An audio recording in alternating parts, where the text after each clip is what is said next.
Hello student. Now I explain you rest of the chapter. It is scene 3. Firstly I will read, afterwards I will explain. So I am starting reading. When the curtains rise, we see a young boy in a flutter of excitement at the idea of having company. He frequently glances at the door as if expecting someone.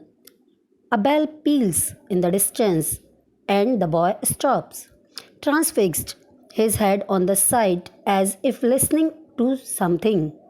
A maid walks in from the right to announce that a young lady has come to see him. Laurie was looking very excited because Joe was supposed to come at his house. Same time, bell rang, and his maid informed him that a young girl had come to see him. He was very much excited. Now reading. Laurie, all right, show her up. It's Miss Joe. Joe appears with a covered dish in one hand and bats three kittens in the other. Zoe, here I am, bag and baggage. Mother sent her love and would be glad if I could do anything for you. Meg wanted me to bring some of her blemons, and Beth thought her cats would be comforting. I knew you would laugh at them, but I couldn't refuse. Laurie, smile as Joe uncovers the back maze. That looks too pretty to eat. Zoe, tell the girl to put it away for your tea. It's so smooth, it will slip down without hurting your sore throat. I came to amuse you. Shall I read aloud? Laurie, thank you. If you don't mind, I would rather talk. Zoe, not a bit. I can talk all day. Beth says I never know when to stop. Laurie, is Beth the rosy one who stays at home a good deal and sometimes goes out with a little basket? Zoe, yes, she is my girl and a regular good one she is too. Laurie, the pretty one is Meg and the curly haired one is Amy. Zoe, look surprised. How did you find that out? Laurie, why, you see, I often hear you calling to one another, and I can't help looking over at your house.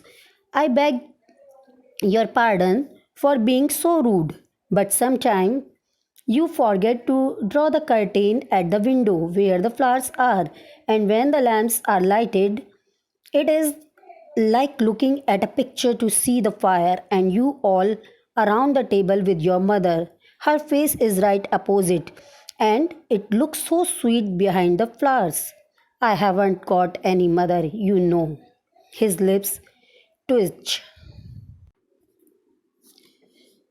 The maid allowed Zoe to enter into the house as Laurie told her. Zoe entered with her dish in one hand and she brought three kittens which were of Beth. Now they both started talking. Laurie told her that he spoke less.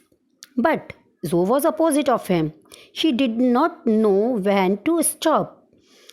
And then Laurie told about her other sisters also. And he told all the things which they did with their mother.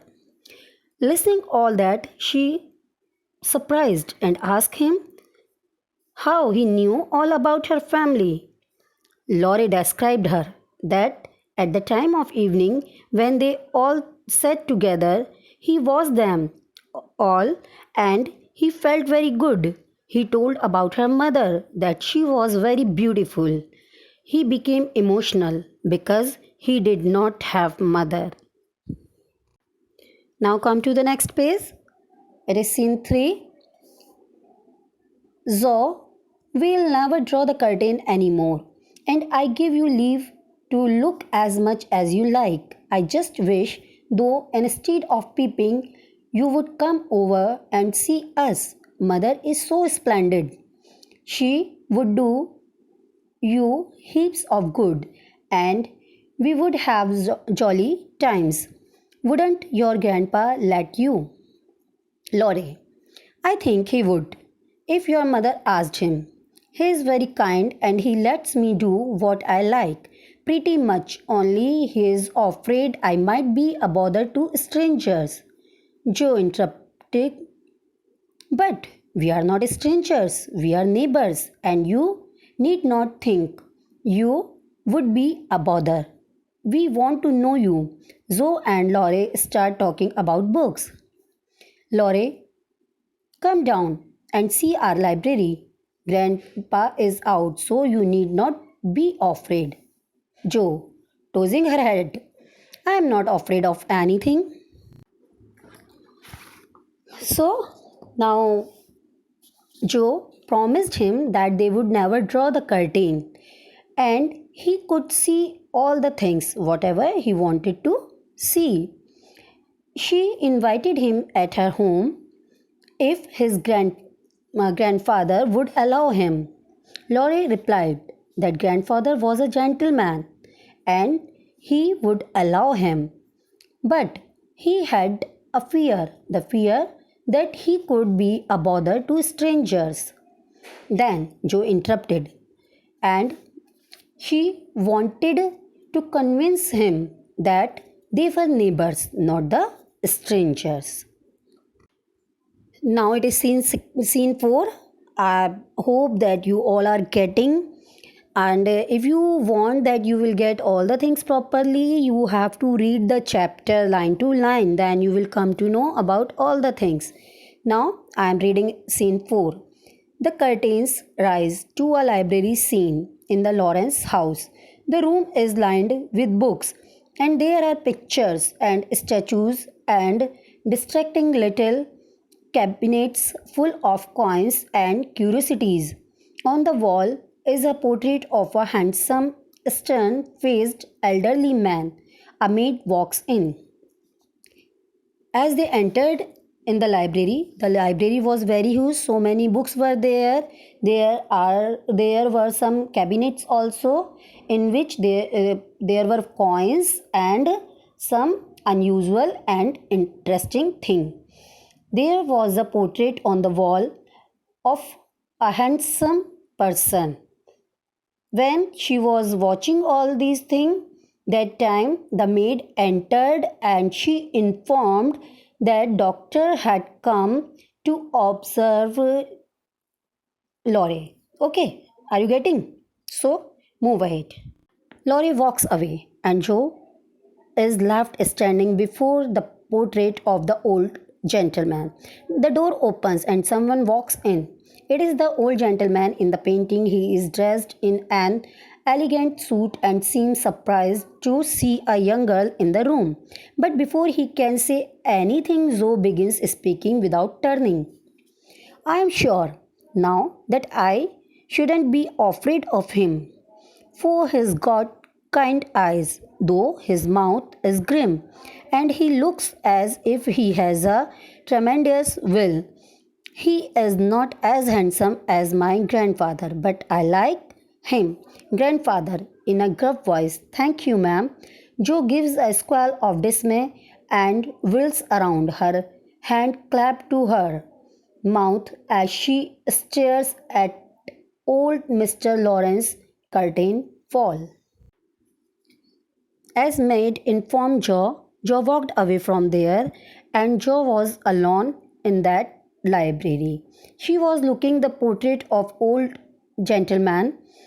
The door that time the door was opened and someone walked in and he was the grandfather.